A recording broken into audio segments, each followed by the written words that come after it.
And we are live.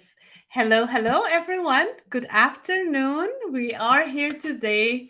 If you're new here, my name is Noor Al Masri. I'm an enrolled agent and the founder of Noura's Books. I am known as the nonprofit CFO, and I have an amazing guest here with me, Crystal Durham. She is your go to all nonprofits.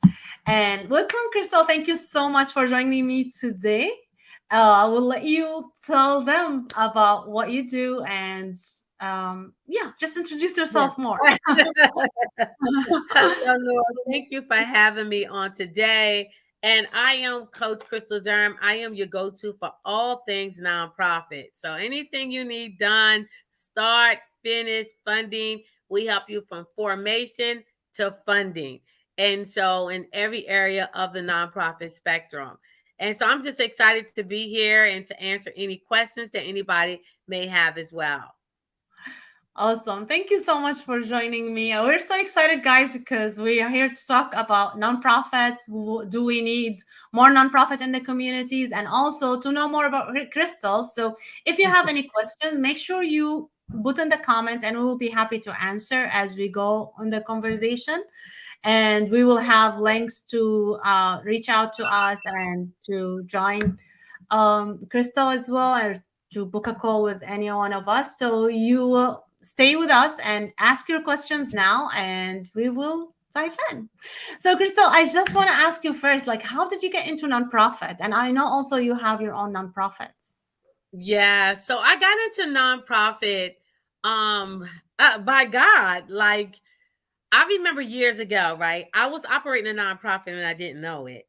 I was taking in troubled teens in my home for 90 days. So I was helping parents who were struggling with teenagers, rebellion, going through that whole teenage phase. I'm grown, you can't tell me what to do, you know. And they just started coming in my home. I had my daughter, she was about 16 at the time, probably 15, 16. Very popular in school, and I remember asking her to go to school and find somebody who didn't look like her, who didn't act like her, right? Mhm. And it was because I really did not like popular kids. I was abused in school. I was a teased, bullied. And so I didn't think she was doing that. I just wanted to make sure, because for me, if you're popular, then you should be changing somebody's life, just like an influencer. If you're an influencer and you're out there in the community, you need to be help changing others' lives, right? You shouldn't just be Mhm. an influencer in a bad way. You need to turn it on a positive way and start helping others. And so I told her go to school. I challenged her, go to school, find somebody to look and act like you.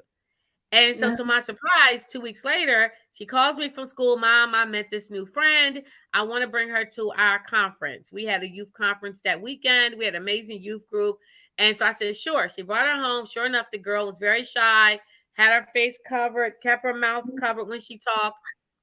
Wasn't like anything that my daughter had befriended in the past. And so I said, okay, sure, let's take her to her home and make sure that she can stay the weekend, get her some clothes. So I asked the young lady where she lived at, and she was like, Riverside. And I said, okay, I was raised in Riverside, so I knew the projects. And so we went over there. I met her mom. Her mom knew my family, but she didn't know me. And she was like, I never met you before. I said, well, I really didn't hang out in the hood. I will leave it. I was really scared of my hood. But anyway, make a long story short, the mother had another daughter, which was a twin. And so now the twin was very bold, very outgoing, outspoken. So she was like, if she going with you, I'm going with you. And so I was like, whoa. So the mom says, can she come? I said, sure, she can come. So as we're leaving, we're gone, we're driving in the car, and I noticed this very vocal twin was very abusive, verbally abusive to our sister. And I'm like, whoa, we're not doing that. If you're coming with me, you're going to respect her. I don't care what you do at your home, but you're going to respect her while you're in my house. And that young lady looked at me and rolled her eyes. Like, I mean, rolled her neck and her eyes at me. And I was like, whoa. And so, but anyway, we kept going. We go to my house. They stayed that weekend. That weekend turned into weekdays. The weekdays turned into months that the twins were still in my home. And so we had one of the ministers at the church say, hey, are you still helping those troubled teens? And so I was like, what troubled teens? He said, those two young ladies that came in your house. He said, because we noticed they're changing, they're so different now from when they came in, and we just want you to help this other young lady. So I was like, help another young, what do you mean? So he said, this mom is about to put this young lady out. I've been working with her because he's a school counselor. He said, I've been working with her, but she called me, said tonight the girl's getting put out. If you would just go with me and talk with the mom so that she won't put her out. So I'm like, sure, I raise my hand. I'll go, sit and talk with the mom and see what's going on. And so we get there, and the mom they're going at it. Like, it's no way I'm getting in between this there. And the mom finally turns to me and says, either she go with you or she going out in these streets. She's not coming with me. And Oh. so and so I was like, "Oh my god." I said, that's probably rechecking to see if I on the call with you. And so I said, whoa. Uh and the mom's like, "No, if she doesn't go with you, she's going in the streets tonight." So I said, Uh-huh. "Okay, well, let me just take her and calm the situation down." I said, "Sure, she can come with me." Thinking I'm gonna have her for the night. We gonna calm the situation down, and she coming back home. And so the mom says, "Well, how long can she stay?" Whoa, I only came over here for a conversation, and so I'm thinking in my mind. And so when I tell you no lie, I heard God say 90 days. And so out of my mouth, I said 90 days. In my mind, I said, what? 90 days. And her mom says, great. What do I need to do? And I said, you know what? We do need to get some documents. We need to go to court. And so the mom says, great. Where do I need to meet you? That next day, we met at family court at 8:30. They went in at 9. She filled out all the documents. I'm sitting there thinking, Nora, that maybe, just maybe, that I'm on live. Just maybe that this judge would say, well, why is she going to this woman's house? Right. And it was a Caucasian young lady too. So, like, why are you sending your child to this woman's house? Does she have a program? So I'm ready to say, I don't have no program because I'm not going to jail. I was ready to say, you're right, Your Honor.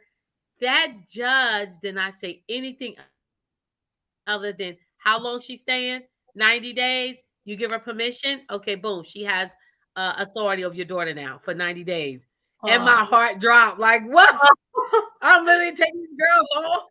The other two, they was just there, you know? So she comes into my home and introduces her to the girls. At this time, I had created a whole space in the basement for my daughter, like an apartment. So they had Mhm. beds, pull out beds, two beds, pull out bed. They had a refrigerator down there, a TV, living room furniture. So it was like a little studio. And so we took her down there, introduced her to the girls. They loved her. Oh my God, they loved her. They talk and they have fun. Here come another phone call. Ding! Hey, you still taking trouble teens? Like, who's letting this memo out that Oh I'm my taking trouble God. teens? And so here come another young lady, 14 years old, had been prostituting for 2 years, running away from her home, very troubled young lady. I go get her, get emergency custody of her. And the same thing happens. The judge answers, no questions, just give me custody. So over those years, I was taking the whole time my daughter's in high school, troubled teens in my home with no program other than I didn't know I had a program, but I was Uh-huh. teaching them. I gave them my story of me being abused mentally, physically. I was sexually abused. I was an alcoholic by the time I was 28. I was spiritually and mentally abused. Um, and so I gave them my story. I was kidnapped. So they had my story, but then I taught them how life skills. I taught them how to cook, how to clean. I taught them how to budget. I taught them how to shop. So we would go to Goodwill with $20. I would get each one of them $20, and whoever picked the best outfit got an additional outfit. So they would Oh, run a competition. We in a Goodwill. They finding suits. They putting on their clothes because now they're young women, and their whole thing is they want to look and dress like me. And I'm mhm. like, no, you need your own look. But they wanted to go to church feeling good and looking good. And so I just taught them the life skills. And so it just happened that I was teaching and doing all of this. And the twins never went home until they graduated high school. They finally went, they actually didn't go home. They ended up getting an apartment together and Oh, just going to school. They're in full time in ministry. The other young ladies went back to their home. Actually, one of them just became a registered nurse. And oh, the other one does full time work in the spectrum of helping girls who've been sexually abused. mm, So that's her lane. So I thought that God was done with me. I was like, I did my assignment. I'm good. And here, long stories forward. Here I am in Atlanta, moved to Atlanta. My daughter's here, my son is here. I get married, and I feel this pull.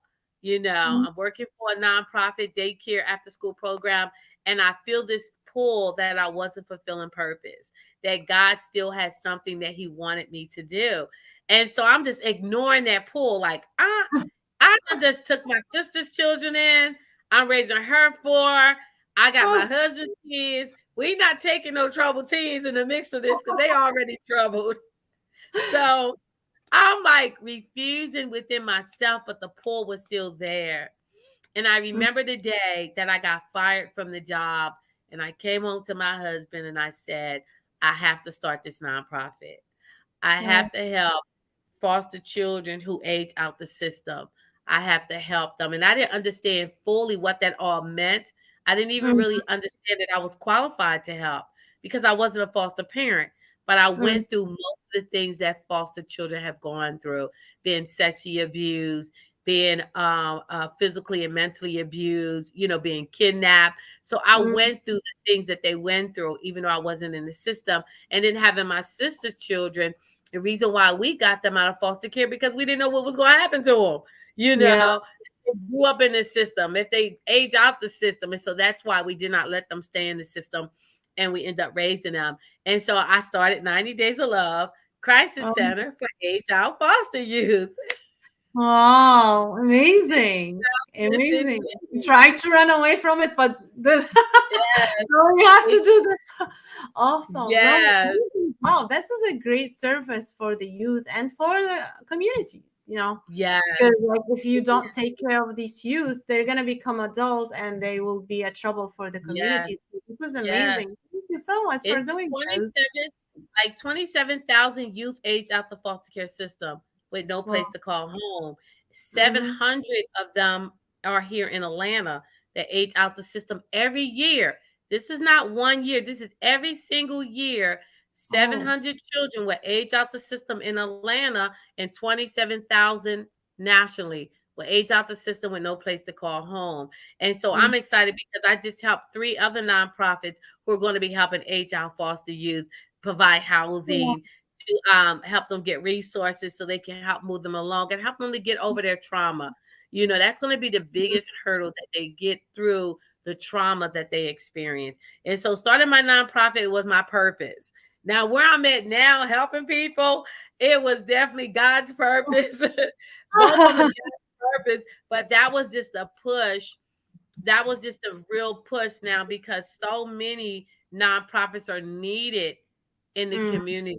We don't have enough nonprofits doing the work and giving back. And when I mm, look at entrepreneurs or influencers who are already out here in the community and maybe they're already giving at a certain level, but not mhm, protecting themselves, having that 501c3 to protect them so that nothing can come up against them or their family, it would go up against the nonprofit. And mm, so now just to be out there helping so many that are already doing the work, and some of whoever even having a passion saying, I want to go back. This happened to me. I just got off a call of a mom who donated her kidney to her daughter, and just oh, her experience helped her to write books. And now she's starting a nonprofit. So things that we go through are, mhm, I hear this all the time, Nora. It's not just for us. It's for yeah. us to go help other people, right? Giving back to the community is what we're called to do, to serve our community, to make sure that we're helping the next generation. Yeah, I agree with you 100%. Actually, we have a comment here from Bassett Training Center. Uh-huh. They said, no, we don't. They're answering the question, the title of the thing. We need more people to get involved and join nonprofits and more supports. I'm going to put it here. But Yes. be it sponsorship or donations. So I have my own view on this. Like, I'll let you comment on this and then I'm going to comment. Let me see what they say. The question was, do we need? No, we need more people to get involved and join nonprofit and more support, be it support or donations. And I agree two ways, right? The reason why I Uh-huh. say the reason why we need more nonprofits is because we need nonprofits to be national. A lot of Mm-hmm. people start nonprofits and they just serve their one community. But when you think about the universities, the YMCA's, the Boys and Girls Club, right? There are national nonprofit organizations. Now, you don't see a lot of them now, especially the Boys and Girls Club. However, you don't see the rec centers in every community giving back, right? So if nonprofits became national, and then now you get supporters, because a lot of times you don't get those supports and you don't get donors because you're not set up correctly. You're not structured correctly. You don't have the format or the operation in order for people to grow that nonprofit organization. So we do need more nonprofits and we do need more supporters and Mm-hmm. donors. Yeah. However, if we're not the ones that are setting up our nonprofit here, because I said to myself that we have 145 counties, I can set up an apartment complex in every county in Atlanta, Georgia, because we have 145.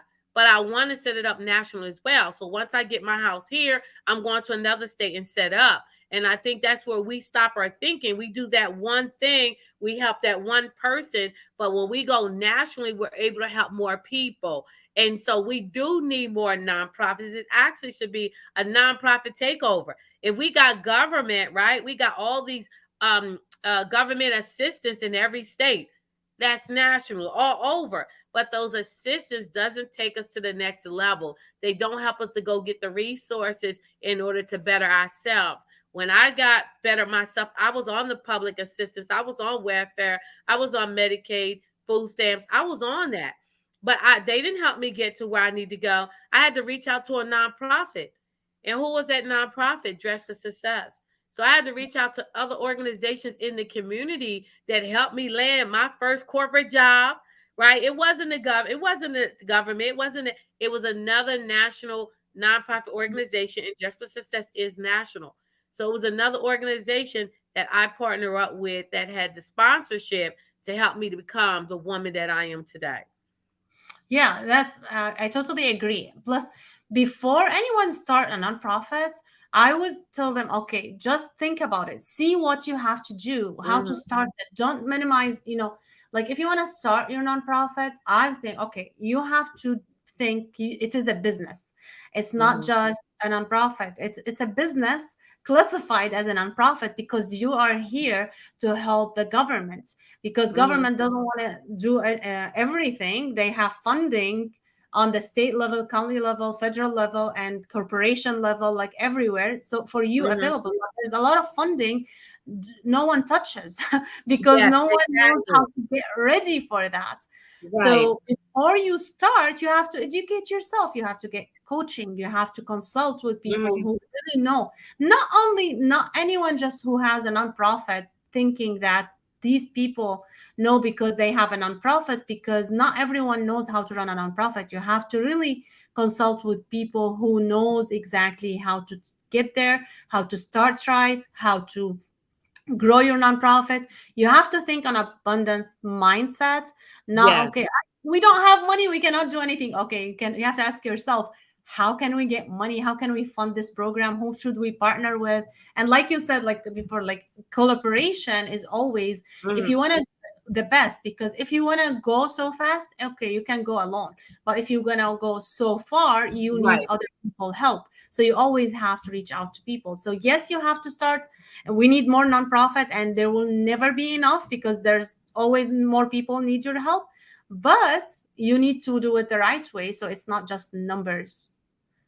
Exactly. Yes, I agree. You have to do it the right way. If you don't do it, if you're not structured and set up correctly, especially with a board, right? A lot of Mhm. nonprofits don't even have the correct board members or a board to help advance the mission. And so if you don't have your board in place, that's going to really hinder you for even getting sponsorship, donations, or Mhm. supporters, because people want to know that you got somebody backing you.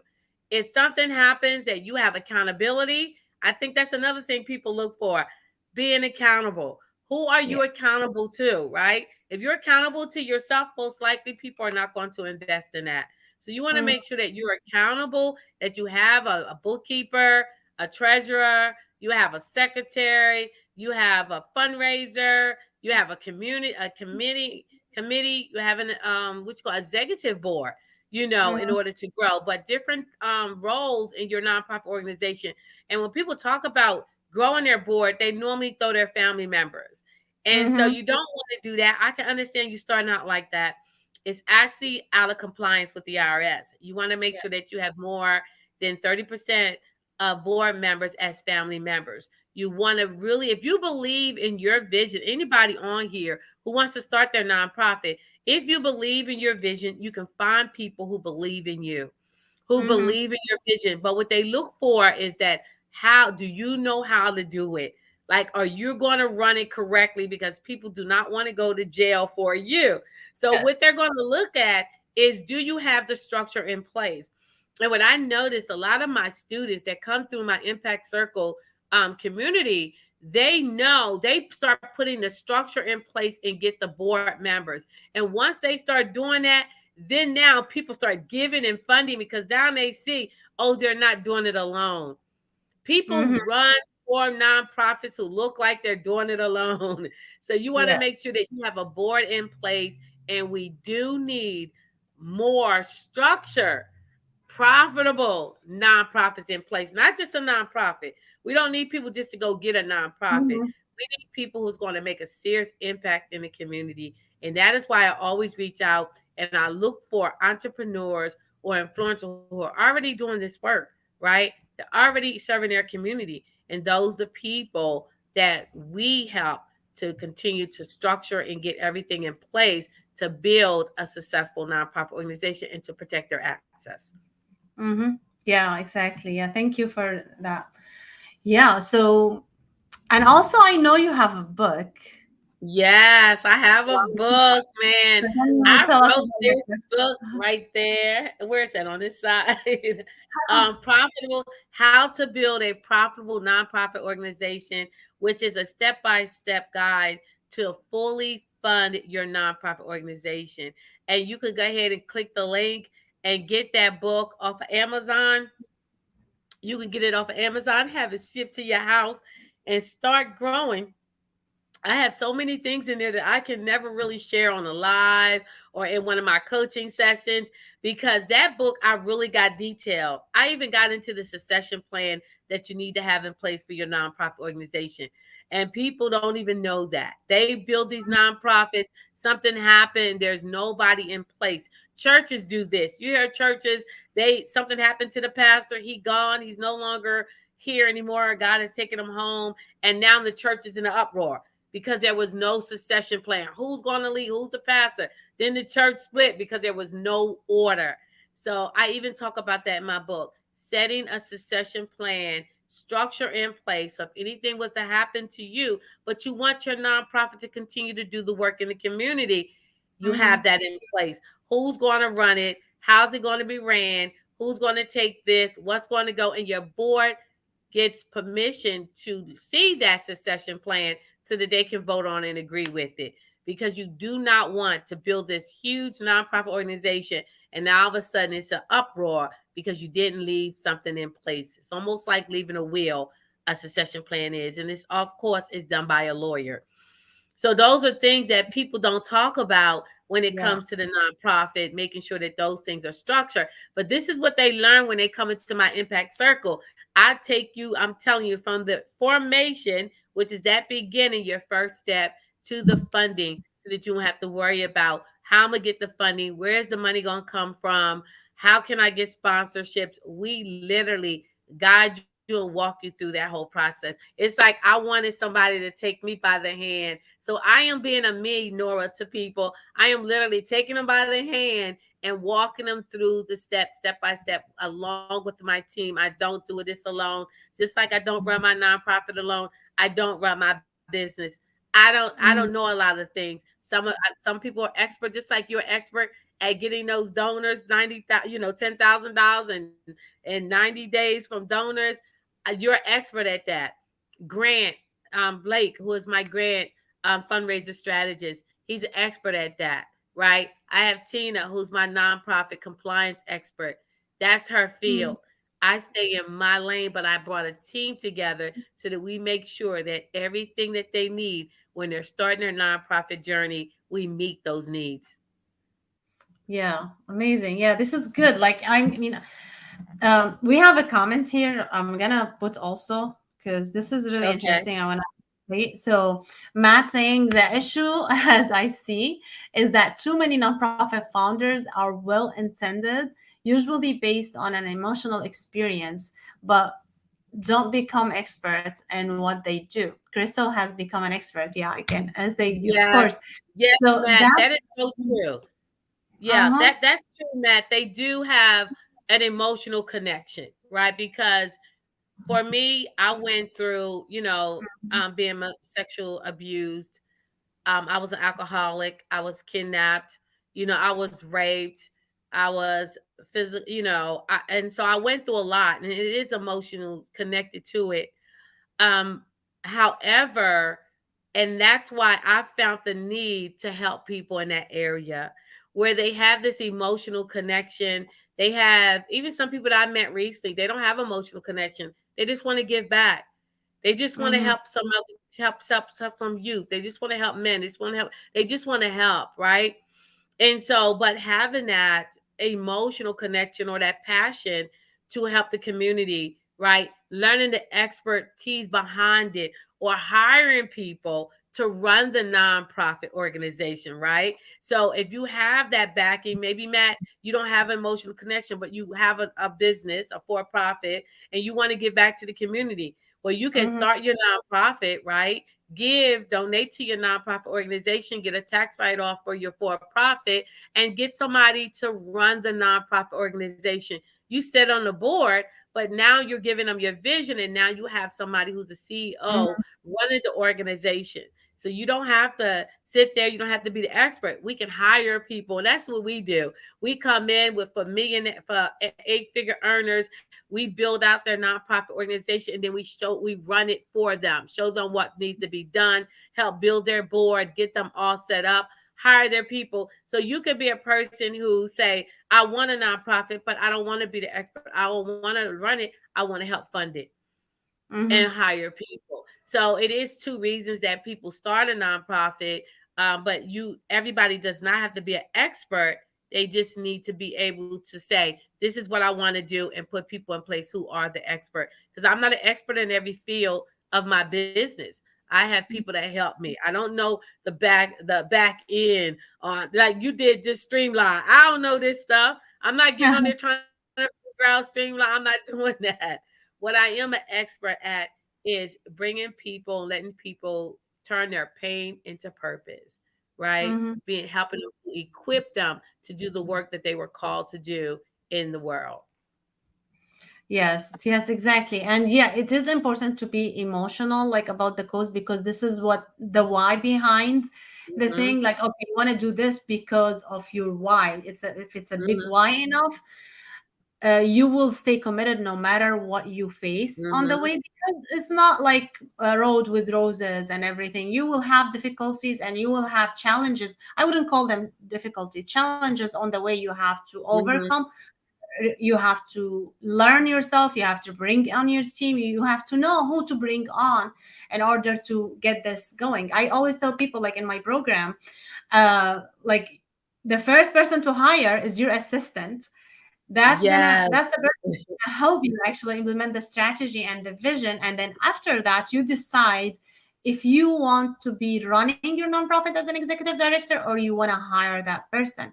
But working with Mhm. someone like in a coaching program, like in a community, that is really important to keep you in line, to keep you like, okay, you have questions, so you are not lonely. Just like building a business alone, you feel lonely because you're not now having a boss like you have to report to. You are building your own nonprofit, you are building your own business. Then okay, then you have to have someone, a community or someone to go to and to ask, okay, just for assurance sometimes. Or and also for the classification, like we know, like LLC, S corp, all of these are Yeah. different type. You have to run it different way. Same thing as a nonprofit. Actually, in fact, for nonprofit it's more for the compliance. You have to do more work, more in registration, more in everything. And you have to be more careful because it's the public money. The government Yeah. giving you a tax break just because you are doing their job. So you're helping them, you're getting those money, your public money. Then you are more, you have to be more accountable for that. So you have to be Yeah. more careful. You have to get a staff that is good. You have to get consulting coaches, everything. And you have to be actually ready to answer any question if IRS ever comes to you and say, okay, what is this money? Like you have to have all these documentation. So you have to have Yeah. a great staff, that you have to be supporting those staff, because you cannot just pay pennies or have everyone volunteering, because you're not going to be able to keep those people. You have to make sure you're building the capacity of your nonprofit in order to make it work. So if you don't want to do any of that, if you're not ready to do to run it, then maybe you are not the right person to start that nonprofit. Maybe you can support someone else who wants to start or Yeah. who already has a nonprofit. So that's the Yeah. questions like people have to ask themselves first. Like it's not like, Yeah. oh, I feel bad, like I want to go ahead and do it. No, see Mhm. what's Mhm. there, what you have to do, get in coaching program, consult with someone who knows, like Crystal or myself, or anyone you feel comfortable with and you trust. Multiple people, just consult with people, see Yeah. exactly. Not for Yeah. someone who's like, oh, it's easy. Yeah, no, it's not easy. It's doable but not that easy. You have to invest time, money, build the capacity, make sure you have legally everything is correct for the IRS. And also you have to consider those beneficiary. You have to do the you have to create that impact in a way you don't hurt them, but you really provide a service that they need, not that what Mhm. you think they need. So Yeah. you have to consider all of that. So many components. Of course, no one person can know everything of it. Like you said, like you bring people on your team to help you with it. So yeah. Excellent. Excellent. Yeah, so that was good. Thank you, Matt. Any more questions? Is there another question down there? Yeah, here, thank you. No, no question, but I want to go to the first Iron. comment. Bruce What saying he Bruce has say? two Iron nonprofits too. that encourage people to use fishing as a therapy for life's issue. Okay, great. Okay, And yes. awesome. Yeah, that Thank those are you. the Mm, questions. Thank you okay, so much. awesome. Let me, and I have the website here. If Yes. you want to Join the join the Impact Impact Circle. Circle. Yes, join the impactcircle.com. If you guys are interested in starting your nonprofit organization and you want to learn the structure, right? As we talk about two different type of people, maybe you're a person who you don't want it, you just want the 501c3 and you want to hire somebody to do it.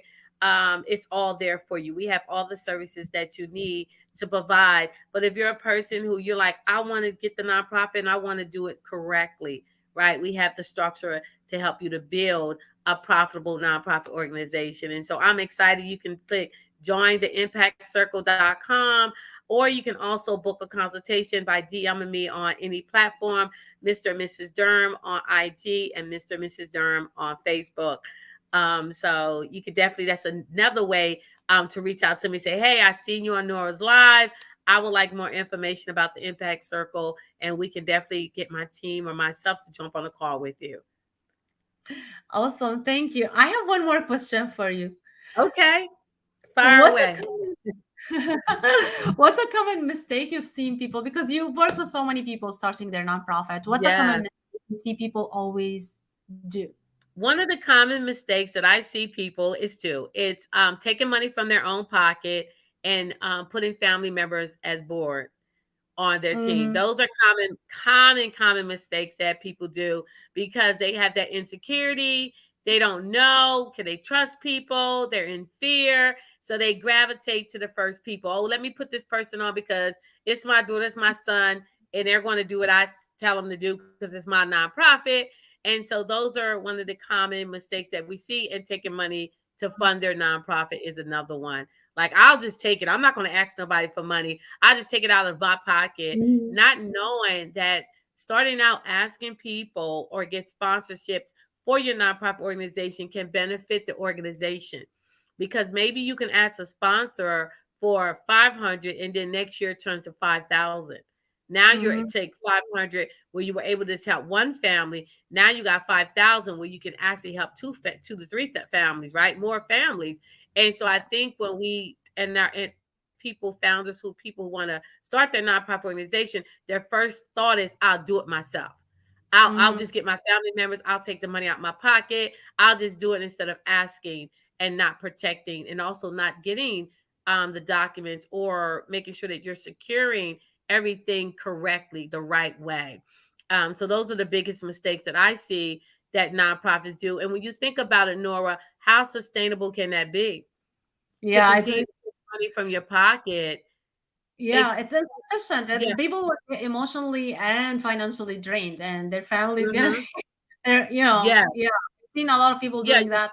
So it's Hmm. like they get 10 years and they're not getting it Hmm. funded. And the Yeah. thing is, see people suffer who they have to help them as their mission, but they can't Hmm. because they did not start right. They start pouring Yes. money in their pocket. Yeah. Exactly. Because, it's like 9 out of 10 nonprofits fail, and they fail for those very two reasons: trying to Yes. fund a nonprofit out of your pocket, which is not sustainable. And number two, not building a board that's going to help you to advance the mission. And you end up Mhm. failing. People close it. I hear people say, I couldn't get no help because you weren't structured correctly, right? You didn't know how to go get the help. You don't know how to tell your Mhm. story to make it compelling enough for people to want to join and come and be a part of it. But if it's not structured, you got to think about your individual self. Like, if I'm looking for somebody to follow, I'm going to see how you're leading. I want to Mhm. see how you're leading first before I start following you. If I Yeah. can track your leadership and how you handle things, then I'll follow you. But if I can't track it and you're all over the place, so when I talk to you, you're down here doing this when your mission says that. You're over here Mhm. doing this and your mission says, your vision says that, then I'm not going to become a part of that. And we do that because we really are having locked in on our vision or our mission. So you can't get people to follow you. And so I would suggest to anybody that's on this call who have that desire, you may be already out there in that community, to lock in and get you a coach, someone that's going to walk you through the process and help you to protect you and your family by making sure everything is set up correctly. Awesome. Thank you so much, Crystal, for joining me. Thank you for all the advices you give people. I'm sure you're gonna get like a lot of value of it. And make sure to go check out the website and see. And if you have a question like Crystal said, just reach out to her. And also, if you need any help with building your organization, donor base, having need a CFO, and you cannot afford one yet, so you can hire me and my team. Mhm. So you can reach out to us at nourasbooks.com and go to contact us to book a call. So whatever you need, we are here to help you, and you can actually get all the benefits so you don't make a mistake and Yeah. regret it later on. So Don't make that we're here mistake. to help. Don't make the mistake. I made mistakes. Starting my nonprofit organization. I lost grant funding because I wasn't structured correctly. And so you Mhm, don't want to make the mistakes. I always say, if someone already made the mistake, I'm going to go ahead and follow them so I don't make that mistake. So you yeah. want to definitely get a coach, get somebody to help you, walk you through the process, someone who's an expert, someone who knows what they're doing, and someone who's been where you've been, right? When you look at it like this, guys, just because it's a nonprofit don't mean you don't invest in it. You want to Mhm, invest in your nonprofit organization. I think people get that mindset. Oh, it's my for profit. I know to invest in that. Well, you need to invest in your nonprofit as well to get the correct information, to make sure Mm-hmm. that you're not making those mistakes and everything is set up correctly. And so when I'm going to, if you think about it, if you're going to a doctor for marriage counseling, maybe you married or single or grieving, you want to go to someone who's experienced it. You don't want to Mm-hmm. go to someone who just have that book knowledge and now they're pulling out the book, but they can't emotionally connect with you because they didn't go through it. Right. So I don't go. So you want to definitely get someone who can help you through the process to make sure that you're established and set up correctly. So I encourage you, if this is your heart, this is your passion, or you're already out there giving away, doing things in the community, but you haven't you don't know the benefit of having a nonprofit organization to help protect your assets. You definitely want to get a coach. So you can either DM me on Mr. and Mrs. Durham on any social media, or you can contact me by coachcrystaldurham@gmail.com. And you can either go to our website. But definitely, you want a coach. You want to invest in what God has called you to do. And Yes. thank you, Nora, for having me. It's been amazing. Oh, sure. Thank you for being here. I really enjoyed the time, and thank you so much for all the information. And for you guys, thank you for watching. If you are watching in the replay, make sure to have any question like under the videos, wherever you're watching from. And make sure to reach out to Crystal, reach out to myself, and we are here to help you and have a great rest of the week. Bye. Awesome. Bye bye.